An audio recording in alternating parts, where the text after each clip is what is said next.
The leader in you, how to win friends, influence people, succeed in changing a world. Leaders never lose their focus, they keep their eyes on the big picture.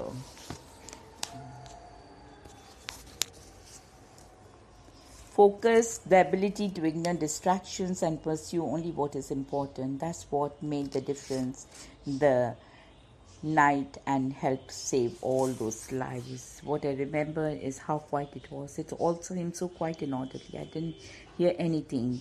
You had to focus so much you didn't hear. It was like a trance. All I remember is just walking in utter silence. I never heard a thing. The only thing I did hear was helicopters about an hour later. Helicopters came in to evacuate some of the injured people. Achieving balance.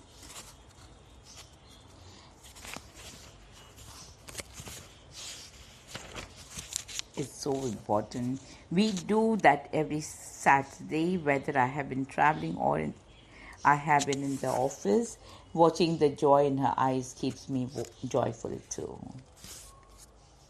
Just physically doing something is therapy. Raking leaves, cutting wood, planting trees, any chore is therapeutic. Keeping the balance. Consistently, high performance comes from a balance between work and leisure. Creating a positive mental attitude. I was asked once on a radio program to tell in 3 sentences the most important lesson I've ever learned. It was easy. The most important lesson I've ever learned is the stupendous importance of what we think. If I knew what you think, I would know what you are, for your thoughts make you what you are. By changing our thoughts, we can change our lives. I now know, with a connection beyond all thought, that the biggest problem you and I have to deal with, in fact, almost the only problems we have to deal with, is choosing the right thoughts. If we can do that, we will be on the high road of solving all our problems. The great philosopher says, our life is what our thoughts make it. Yes, if you think happy thoughts, you will be happy. If you think miserable thoughts, you will be miserable. If you think fear thoughts, you'll be fearful. If you think sickly thoughts, you'll probably will be ill. If you think failure, you'll be certainly fail. If you wallow in self-pity, everyone will want to show us and avoid us. Shanuts. There was Gaultier, and here I was, little David sitting in the middle of the ice. But I was more in control than anybody in that building. I was doing to exercise that control. I would play my heart out in the garden every time. Mental attitude, the power you hold in our hands. The way reality can be changed dramatically by a single solitary thought. It sounds a little hard to believe. Think happy thoughts and you'll be happy. Think successful thoughts and you'll succeed. Or from the eyes at Madison Square Garden, convert the huge wall of hostility into a source of positive strength. Did Dale Carnegie and Dennis Wharton go skating off the deep end together? Hardly. Both of them knew the power of attitude.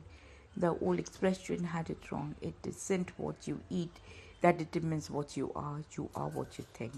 Contrary to what most people want to believe, outside influences do not usually determine personal happiness. What matters is how we react to those influences, good and bad. Marshall and Maury Cognan achieved great financial professional success. He was a partner in the New York investment banking firm. She was a rising star in publishing businesses, who would become an editor-in-chief of art and auction magazine. The 3 children were all the private school and doing well. The Cogners had a beautiful co-op apartment in the city, and they had just built a summer home in East Hampton. It was a big modern place near the ocean, and people came literally from around the world to see the unusual home, the house. Several architecture and design awards. It was featured in more than one national magazine. The Cognan children seemed to love that house as much as their parents did. The trouble arrived. Marshall, who had been growing bored at the investment firm, decided to strike out on his own. Despite his high expectation and encouragement of his colleagues and friends, Marshall's new business never really got off the ground. His timing turned out to have been miserable. Right at the start of the recession, almost overnight, the business marshal had sunk. All his savings in was worthless, and the income he was expecting had disappeared. All this bad luck had topped off by one final blow, just at the moment crucial point of his struggles to keep his business afloat. Marshall came down with a hepatitis, which confined him home to bed for more than a month. Marshall's bankers were full of personal sympathy, but they wouldn't budge an inch in their demand. You'll have to sell the new house. He couldn't stand the idea. It was hard to break the news to his wife. He had no idea how she or the children would react. He didn't have worry. Then we'll sell the house. That's it. So the Coggins sold their house along with every last piece of the furniture in it. All they would have to do was pack their clothes, collect the children's toys, turn out the lights, and lock the door. Look, we should take the kids out to the house. Maureen told Marshall the day before the new owners were said to arrive. We can give each one of them big trash bag to put all the toys in, and we can bring all that stuff back to the city. Marshall wasn't so sure. I don't want the children to see it. I don't want them to be a part of this, and you and I will do it. No way. They are going to come. They are going to see that it is to be done. They are going to understand because they are going to watch you come back. And they are going to understand that if that happens to them one day, they can come back too. So the parents agreed. Everyone piled in the car and they rode out to the East Hampton. The children cleaned out their rooms while the parents collected the clothes and few other personal effects. When it came time to leave, they all stood together for a moment on the front steps of the house, and then Marshall locked the door. Then the five of them climbed back into the car to drive to the city. And that's when Maureen spoke quietly to Marshall. We'll put this in perspective. So we are not going off to the Caribbean. So we are not going off to our house in East Hampton. Life will go on. And then she talked to the kids as well. No, we don't have our house, but we have a nice apartment. We are together, Daddy healthy, and he's going to start a new business. Everything is going to be fine. It was the children didn't have to change the schools. They even made it to a summer camp that year. Soon enough, Marshall was back in business and doing well. More important than all that, of the lesson has been learned, a lesson that showed up again almost 20 years later, explains Maureen. My oldest son had a failure. He started a business that we had to close down, so it would not go into bankruptcy. It was a tough public failure for him, but he was very young, just 25. I remember saying to him, how are you doing? It's awful. I've got a few more months before I'm closed. He didn't want to go bankrupt. He wanted to pay off his debts, close his business, and leave. But then he said, I remember the time it happened to Daddy, and I'll be fine. I will get through this. I can do this because I've watched and I remember. So how do you develop this kind of outlook? How do you change your reactions to your outer forces? Make it a conscious priority. Think about it every day. When you put your feet on the floor in the morning, you'll make it a good day or a bad day by controlling your thought processes. You're either going to enjoy life that day or you're not. And with all the respect to the external forces we all face in life and business every day, even under the most frustrating situations, you get to decide in the last measure what kind of day you will have. So you laugh at the situation if you have to. There are times you just throw up your hands and you laugh. Humor is vital. Never forget that this simple element helps maintain perspective. Well, dear Grace, keep up with perspective. When things don't seem to be going well, relax, take time. Take your time, think about what's going on and your reaction to it. Tell yourself back up 10 yards and see how we go at the next play. There are hundreds of things that can irritate, worry, or annoy you. Don't let the small things get you down.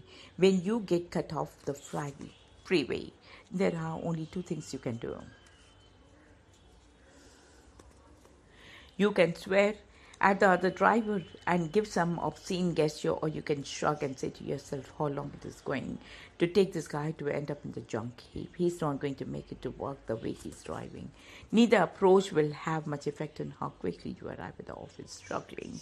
And the trivial irritation will get you there in a much happier and more productive frame of mind. It might even add a couple of years to your life. Owen wasn't born with this laissez-faire outlook on life. He used to have one of these high-tension personalities that he came over the years to recognize as self-destructive it could be. When he was asked to run the business journal, where he would be commenting frequently on how other executives perform, he decided he would better overcome his own attitude problems. Many of us have tended to be reactive and overreactive. Since starting this job, I've never been angry at work. I got angry at the places, but I haven't been angry here. People are responding like they are never responding before. After years of struggle, things are finally looking up at Mary Kay Ash. She had remarried, the children were finally grown. She and her new husband had saved just enough to start a small cosmetics company, a dream she had nurtured for years. And then her dream nearly disintegrated. The day before we were to open the company, as recalls, my husband died of a heart attack. Right there at the breakfast table, my husband was to handle the administration of the company. I don't know a thing about administration even today. Every single penny was committed. We had only $5,000, but my personal savings. It sounds like very little, but probably it would be worth $50,000 today. On the day of the funeral, we had no time to waste. My 2 sons and a daughter, and I sat down to decide what to do. Do I stop or do I go on? All my dreams just plunged to the ground, but Mary Kay Ash believed in herself too much to give up. Her son Richard, who was just 20, offered to do what he could. Mother, I'll move to Dallas to help you. She had her doubts. Big deal. I thought, how would you like to turn your life savings over to 20-year-old? I figured maybe he could lift boxes and I couldn't.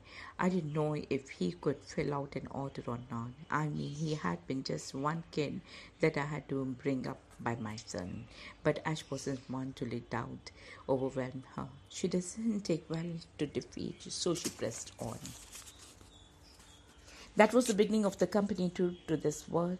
Richard moved to Dallas the very next day with his 2-month bride on his arm. The lawyers were saying, why don't you go directly to the trash and throw the money in, because you are never going to make it. And the pamphlets from Washington told us how many cosmetic companies go broke every morning. Her positive attitude got her through it all. She just kept telling herself, I think that people will support that which we have to create. I think it can be done. I am going to try. With an attitude like that, is it any surprise that Ash succeeded?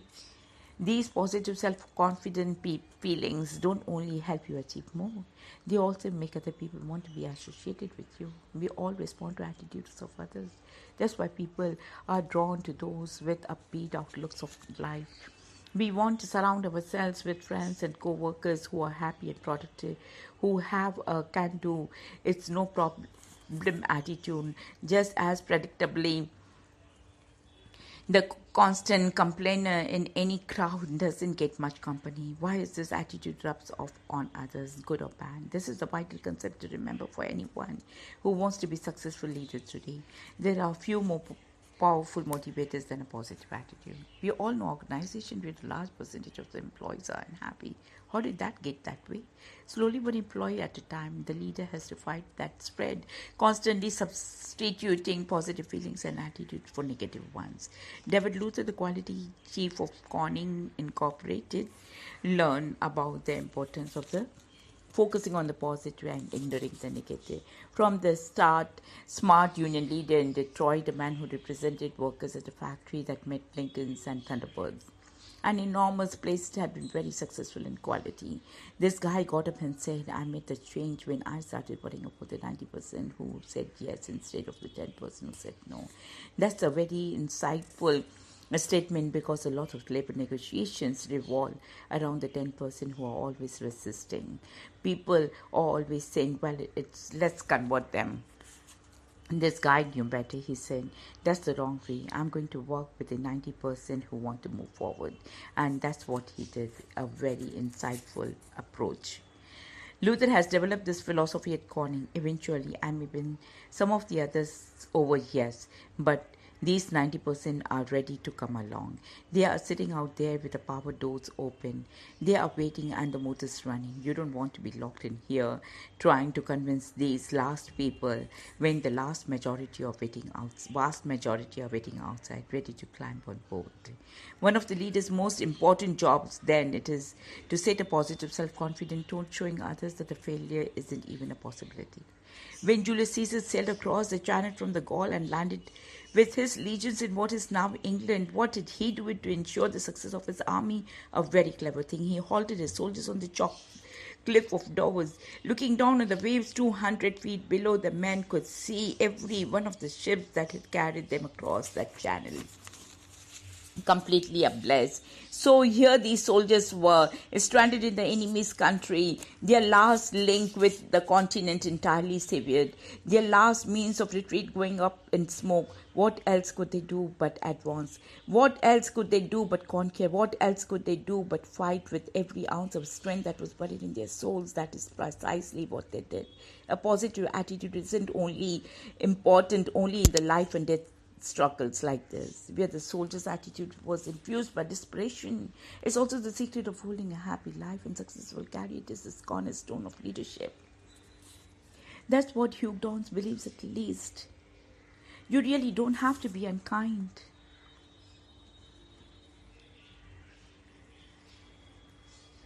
Downs recalls a man he worked with in television, an aggressive, hyper-ambitious TV man on the make. He was almost pathological. He sought to climb by taking advantage of other people, and that I call kicking open doors. That man did make some initial progress advancing his career, but the people he alienated, the people he abused, the people he disrespected during his single-minded climb, they did not forget. They resented him with a passionate unanimity. When he stumbled, as all of us will from time to time, these people simply stepped aside and let him fall. I have never once kicked open a door of opportunity, Down says. So how then did he go so far? Instead of aggressive ambition, he substituted patience and keen attentiveness. To need to be alert. You need to be alert. So that if the door ever opens, you can dart right through. If you kick a door open, it's apt to come swinging back and hit you in the face. This has happened 2 or 3 times to this man I was talking about. I've always believed you don't do it that way, but you have to be alert to take advantage of whatever opportunity there is. In the long run, his attitude has more than paid off for Downs, and it has made the people he's worked with push for his success. One of the things I cherish most is something Tom Murphy gave to me. I don't remember that what the occasion was. I guess it was the 50th anniversary in broadcasting. He gave me a clock with an inscription that said, and it sounds outrageously flattering, but it said, "Nice guys don't finish last." I thought it was a very kind thing for the people here to say. The sentiment is true, and I feel sorry for the people who think that they have to abandon a civilized approach to the world in order to be successful. If that kind of technique breaks, any success is usually temporary. In the end, it's very painful, and you build an awful lot of enemies on the way up. And you won't enjoy the climb. Gain strength from the positive and don't be snapped by the negative. Wow. Learning not to worry. People are terrified they are going to lose their jobs. That's something I never saw before. People are walking in the door, literally quacking about what will happen at work. You get one shakeout, and then everyone is waiting for the other shoe to drop. And it's not just 2 shoes, it's 20 shoes. People get fired, then come the early retirement programs, then the layoffs. People don't know if they are going to have a job the next day. Look at IBM, editor of Black Enterprise magazine. In recent years, that once invincible computer giant has experienced major cutbacks. Its dominance was challenged by smaller companies in America and abroad. It doesn't mean they will never come back, but when they are laying off people, and Microsoft for IBM will never be the same company again. That's turmoil. And that's when you have got to say, what's your happiness going to be? People who are leaving IBM and finding out their life is not over.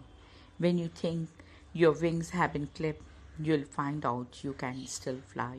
You think leaving IBM you can't fly out of the nest, but you can. When Dal Carnegie first turned his attention to the subject to worry, the world was still gripped by the Great Depression. He could see the jagged lines of worry on the faces of his students and friends. As the years went by, I realized that worry was one of the biggest problems that adults had to face. A large majority of the people were businessmen, executives, salesmen, engineers, accountants, a cross section of all the trades and professions, and most of them had problems. There were women in the classes, businesswomen and housewives. They had big problems too. Clearly, what I needed was a textbook on how to conquer worry, so I tried to find one. I went to New York, great public library at Fifth Avenue and 42nd Street, and discovered, to my great astonishment, that this library had only 22 books listed under the title Worry.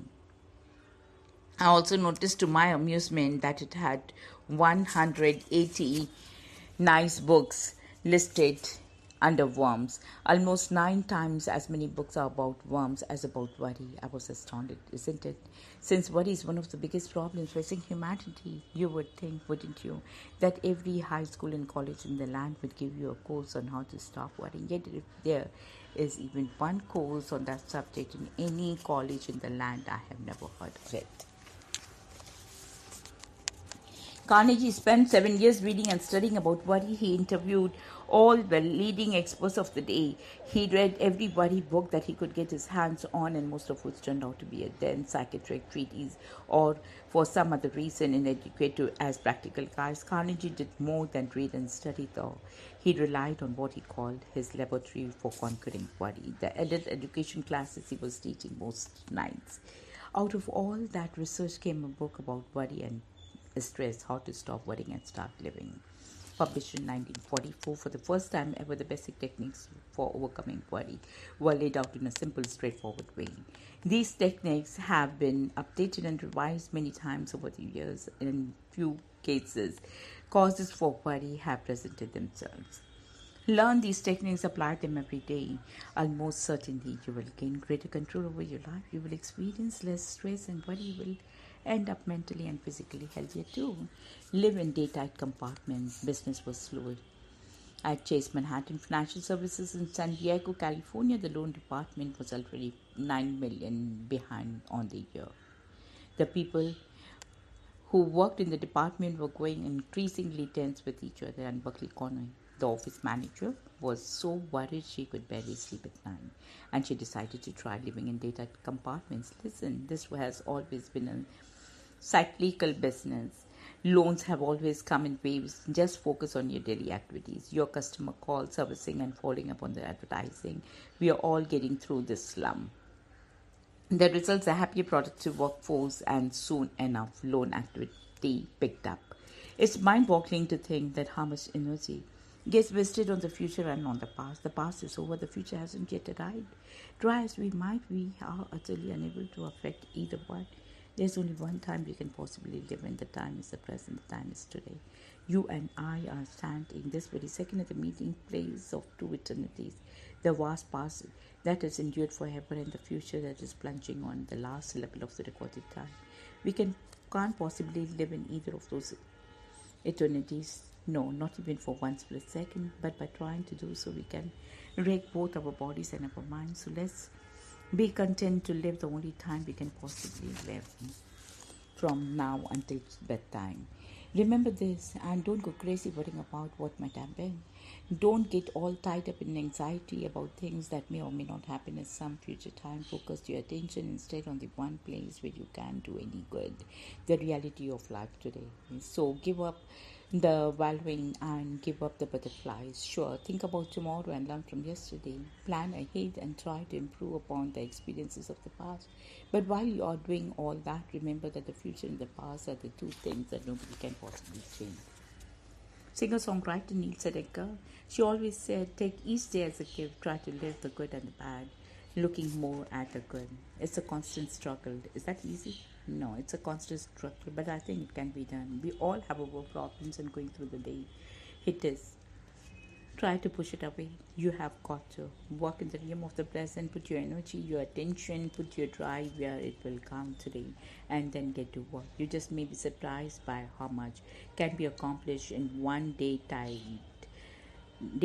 compartment. As a Anyone can carry his burden however hard until nightfall. Anyone can do his work however hard for one day. Anyone can live sweetly, patiently, lovingly, purely till the sun goes down. And this is all that life is really means. Take comfort from the law of averages. Cooperate with the inevitable. What if there is a good reason to worry? Despite all these fine worries stopping